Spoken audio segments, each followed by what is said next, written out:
Ndashaka kuyaga nawe uvuga yuko uri umukene. Ndashaka kuyaga nawe uvuga yuko ataco ufise, hanyuma ugaca uvuga yuko uri umukene.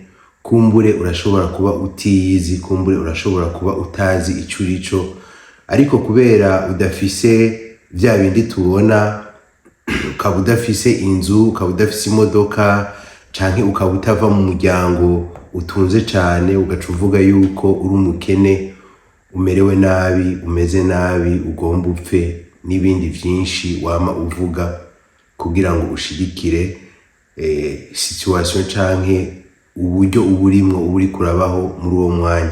Ndaguhaye ikaze ku Ziko, agasanga ari ukimbona. Je nitwa Jeff, hanyuma nkaba ndaguhaye ikaze ku Ziko, bagusasire hanyuma canke bakwega agatebe kamwe, ka gatebe gatoyi, uze wicare tuganire kugira ngo wumve ivyo tugiye kuvuga ngaha. Ndizera neza yuko ivyo tugiye kuvuga ari ibintu bikomeye cane, nico gituma agasanga umaze imisi udukurikira kandi utarabikora, ndagusaba yuko ugira subscribe kuri no chaîne. Hano twama tuvugana ku biganiro byoshobora kudufasha kugira ngo dushobore gushika ku iterambere, tubicishije na cane cane mu vyiyumviro, mu ntumbero yo guhindura ivyiyumviro. Hanyuma duhejeje guhindura ivyiyumviro, turavuga kandi ku mafaranga, turavuga kuri business, turavuga ku kintu umuntu yoshobora gukora kugira ngo ashobore gushika kuri iryo terambere, kugira ngo umuntu ashobore gushika kuri ubwo butunzi abashaka gushika ko. Nkaba ndaguhaye ikaze kugira ngo rero tubandanye imbere gatoyi. Reka ntangure ndakubwire kino kintu. Hariho abantu babana mu quartier imwe, hanyuma babana mu quartier imwe haza umuntu ashaka kugura ikibanza cyo kubakamwo. Hanyuma uwo muntu amaze kuza arabwira abo bantu ndakeneye ikibanza, kubera bari abagenzi biwe yarabazi. Hanyuma rero baramubwira ati ikibanza kirahari, ariko bakaba bazi yuko hariho ikibanza kitigeze kigurwa, ata muntu numwe yabashaka kugura ico kibanza. Hama baca bamukimugurishako. Uwo mugabo acaratanga amafaranga, acaragura ca kibanza. Hanyuma rero akiguze, umunsi wo kuja kukiraba, kubera murabizi yuko mu myaka yahera umuntu yashobora kugura ikintu ataragenda kukiraba, kubera yizeye umuntu akavuga ati wenda kwizeye nta kibazo, uragenda ukindabire, canke waramaze kukiraba ndazi yuko umbwiye yuko ari ciza, nta kibazo, ni ciza nyene ncangura. Hanyuma rero wa mugabo agiye kukiraba, aca asanga ni ikibanza ata muntu ashobora kugikoreramo ikintu na kimwe, kuko cari cuzuyemo inzoka nyinshi cane gose, ishamba n'inzoka. Wa mugabo ashitse yavuga ati noneho karabaye. Hanyuma rero amaze kubona avuga ati jewe n'ukuri ndabona yuko nari naguze kugira ngo ndahubake, ndabona yuko atanzu ushobora kuhubaka, ndabona yuko ari ikibazo gikomeye cane, none ngiye gukora iki? Hanyuma rero arahera imisi ariko ariyumvira, mu nyuma aryamye yadukana iciyumviro, nkuko yoba yagiriwe iyerekwa, arerekwa. Hanyuma yadukana iciyumviro, aravuga ati burya inzoka zifise ubumara, hamwe rero noza ndafata burya bumara bwa zirya nzoka, hanyuma nkabudandaza mu bantu bahingura imiti nko ma pharmacie n'ahandi ma laboratoire atandukanye, noshobora kubironkamwo amafaranga. Muravyumva? Sinzi yuko muriko muratahura iyo ndiko ndaja. Hanyuma rero acagirane, acafata za nzoka, arafatanya n'abandi bantu bagenda bakuramwo ubumara bwazo, baca bagenda baradandaza ku mafarmasi, baradandaza no kuri bariya ba mu laboratoire, kugira ngo bashobore gukora imiti.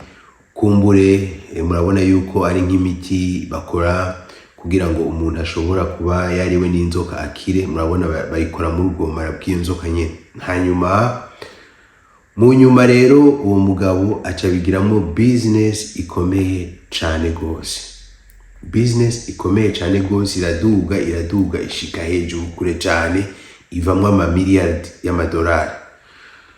Hanyuma rero murumva ukuntu vyagenze, ariko dusubiye inyuma gatoye, ba bagabo b'abagenzi biwe bibaza yuko bamugurishije ko ingorane, ariko ingorane z'uwo mugabo yahavuye azibonamo iki? Yahavuye azibonamo opportunité, yahavuye azibonamo akaryo ko guhingura ikintu, akaryo ko gukora ikintu, akaryo ko gukora business, akaryo ko gutunga, akaryo ko gushika ku butunzi yari yifuza gushikako kuva kera.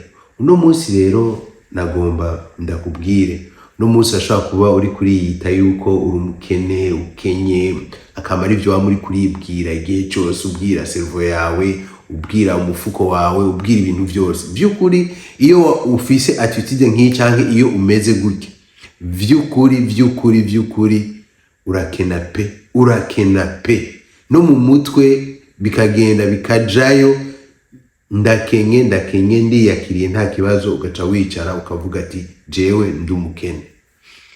Shaka nyage nawe wowe uri kuravuga yuko uri umukene, nshaka kuganira nawe. Urashobora kuba umutunzi nawe nyene ukaba uri kuravuga yuko uri umukene, nawe nshaka uze ngaha tuganire. Aha rero iki uri kurisuzugura uno munsi, uri kurifata uko wishakiye uno munsi, nagomba dusubire inyuma cane imbere yuko isi ibaho, imbere yuko twebwe abantu dutangura kubaho ku isi. Haraheze amamiliyoni n'amamiliyoni y'imyaka.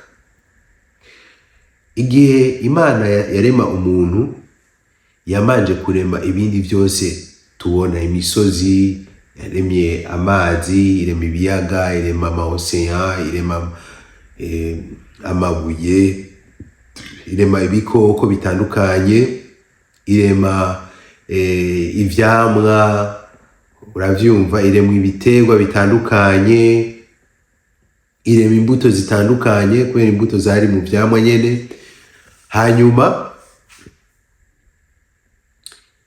irashiraho izuba, irashiraho ukwezi, irashiraho inyenyeri, isi ndimwa irayishiraho, hama imvura ikama igwa. Hanyuma ihejeje kugwa ibiterwa bikamera, hama bimeze, muravyumva yuko ico gihe nta muntu yari ahari kugira ngo ashobore kubirya. Mu nyuma ikiravuga ati okay, ubu rero nabihejeje byose. Iyo ni Imana, kandi yakoresheje iki? Yakoresheje ijambo. Nico gituma hajya muzoze muravuga ibintu vyiza, ibintu bizoza biradusohokamo, ibintu vyiza, ibintu byo gufasha abandi, ibintu byo guhumuriza abandi, bibe byo gutera ibyishimo abandi, ibintu byo kumotivatinga abandi, kandi bivuye hehe? Bivuye ibwina ku mutima, bije mu rukundo. Rero bica biryoha, bica bisoza. Hanyuma rero Imana ihejeje byose irarema umuntu. Nagomba ndakubwire, imbere yuko Imana irema umuntu, yamanje kurema ubutunzi bwose bubaho, kugira ngo umuntu ntihazogire ikintu na kimwe akena. Umuntu ntihazogire ikintu na ivyo ubona byose agasanga ari amateknoloji bariko barazana igihe cyose. Imana yararemye ukuntu abantu bazogenda baravyumvira, kandi abantu bazogenda barabishikako. Ni ivyiyumviro vyagiye biraba, kandi Imana iyo yaremye ivyiyumviro by'abantu. Hanyuma rero Imana ikiratuzana idushira mw'isi itunze. Jo no munsi nagomba ndakubwire yuko ntiwavutse ukenye, no. Ntiwavutse kugira ngo uze ukene ngaha, no. Wavutse uri umutunzi deja, ariko uno munsi uri kuravuga yuko uri umukene. Murumva ico gihushane? Wavutse uri umutunzi, wavutse uri umwana w'umwami, wavutse uri umwana w'umuntu akomeye cyane, ariko uno munsi uri kuravuga ngo ufise ubukene, urakenye. Waramaze kubwira umubiri wawe, waramaze kwinforma servo yawe, waramaze kwinforma imifuko yawe, waramaze kwinforma abantu bose bagukikuje yuko uri umukene. Igica kiba ni cyane. Igica kiba nuko udashobora kubona opportunité n'imwe, nta karyo na kamwe. Urabona yuko ibigukikije byose ari ubusa atanake. Donc byose bica bihera, nta nakimwe usubira kubona.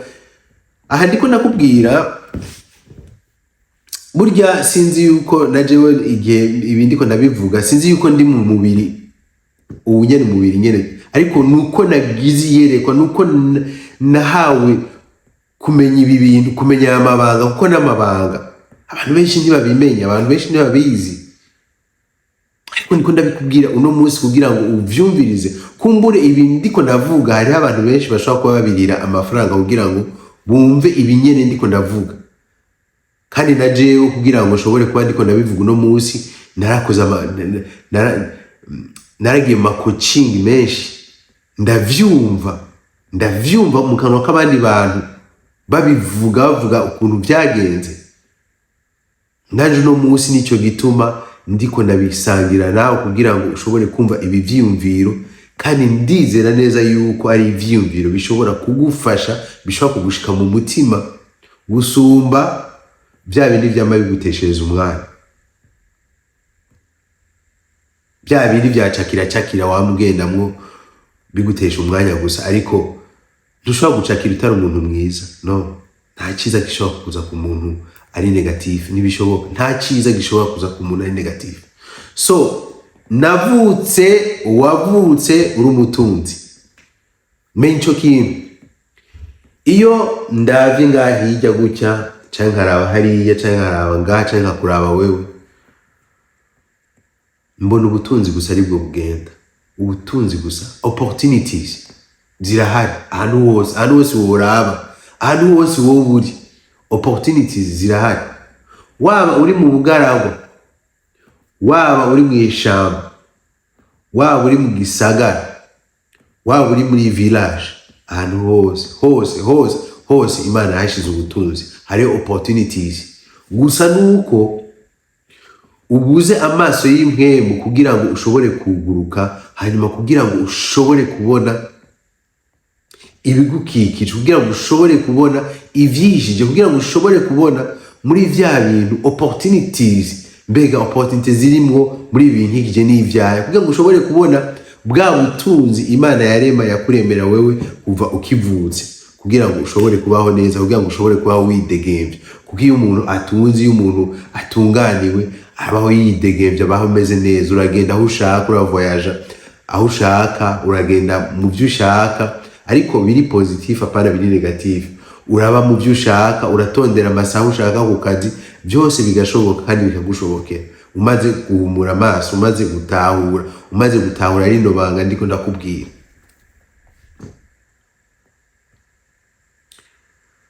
Rero wambe witeguye kubona ivyiza, naho bari ingorane, no, hari waciye mu ngwane kukurusha wewe, hari wakuremeye vyose birahari kubwawe. Muravyumva ukuntu uwo mugabo bamuhaye itongo ririmwo inzoka, ariko akavuga ati oya, ntibigarukira ngaha. Reka kugira ivyiyumviro biri hasi, ariko ndagusavye yuko woduza ivyiyumviro vyawe, bikaduga, bikaba ivyiyumviro vyiza, bikava muri iriya negativity canke muri kuriya kwanga kwawe, hamubiduze uvuga ati birashoboka, ndabishobora, ndatunze. Ayo majambo yibwire, akujemwo, akubemwo, uyagendere. Aba majambo yawe wamiza ku mutima mu gitondo, saa sita no ku mugoroba, birashoboka. Yes, possible. Wizere yuko bishoboka. Hari abantu usanga mbego bariyakiriye ngo ntibishoboka. No, birashoboka. Ndiko ndakubwira ibintu nzi, ndiko ndakubwira ibintu bishoboka, ndiko ndakubwira ibintu bigushobokera, kandi naje bishobokera. Sinzi yuko uri kurantahura, sinzi ivyo uri kuriyumvira, mbabarire, sinzi ivyo uri kuriyumvira. Iyi video sinza gukata kuko nta nakimwe nza kongeramo, nza kuyipostinga ukunyene kuko ndayibwiwe kwiguha gutya nyene. gutya nyene ntakase nta atakintu na kimwe nkuyemwo mu byo navuze, atakintu na kimwe nongeyeko, gutya nyene net, nta rimwe nza gushiramo ntaki, ndayigwa gutya nyene brut kugira ngo ushobore kubyumva, kugira ngo ushobore kubitahura. Hanyuma rero guhera uno munsi ubonye ino video, wame wibuka yuko igihe imvura ibihejeje kugwa izuba rishobora kwaka, kandi iminsi yose iyo bwije hakaza umwiza, bukeye umuco uraza. Kumbure uno munsi washaka kuba uri mu ngorane, ukabona umengo ejo reka kuraba ejo, ariko ushime nuko ushaka kuba uri muzima, cyangwa uvuga ati ko ndi muzima nta kibazo, ibindi byose byoshobora kugenda, ibindi byose ntushobora kubibura, ariko ko ngihema byose biracashoboka. Ushime ico, byose birashoboka.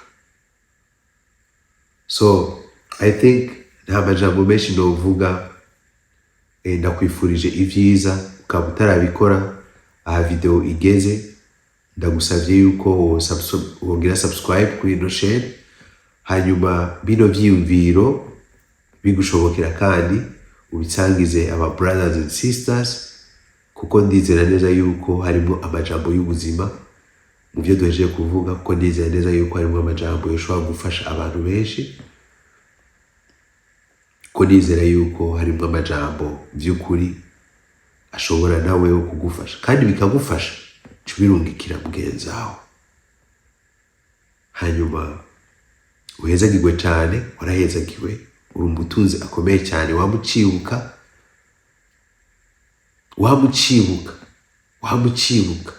Hariho abantu usanga bariko baravuga ngo sha ubutunzi ngo bwaraheze. No, ubutunzi buracariho.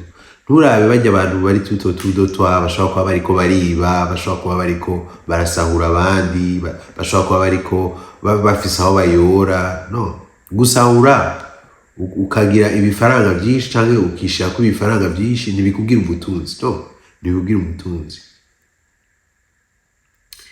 Umutunzi w'ukuri arazi chaque centime no kuvuga agafaranga kose gatoya aho yagakuye arahazi, arafise icyumviro aho yakuye. Ntiyakuye mu gusaba ibiturire, ntiyakuye. No,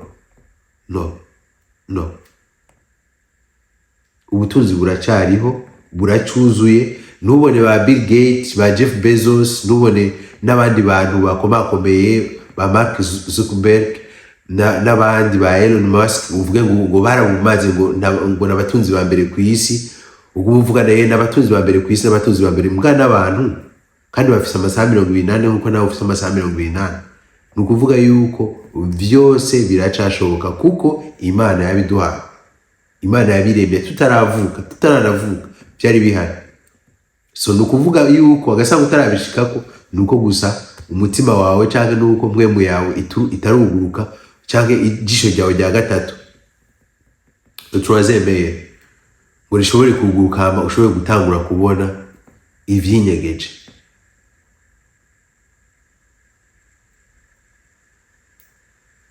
Ibya turazemeye tuzosaba kubivugana hanyuma mu kindi kiganiro canke mu yindi misi.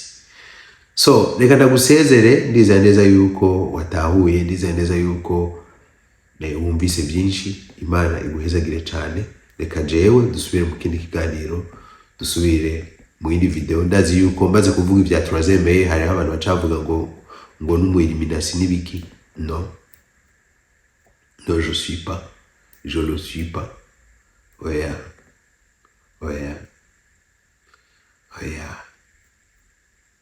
Ntibinakenewe. Ndi umwana wayo. God bless you. See you next time. See ya.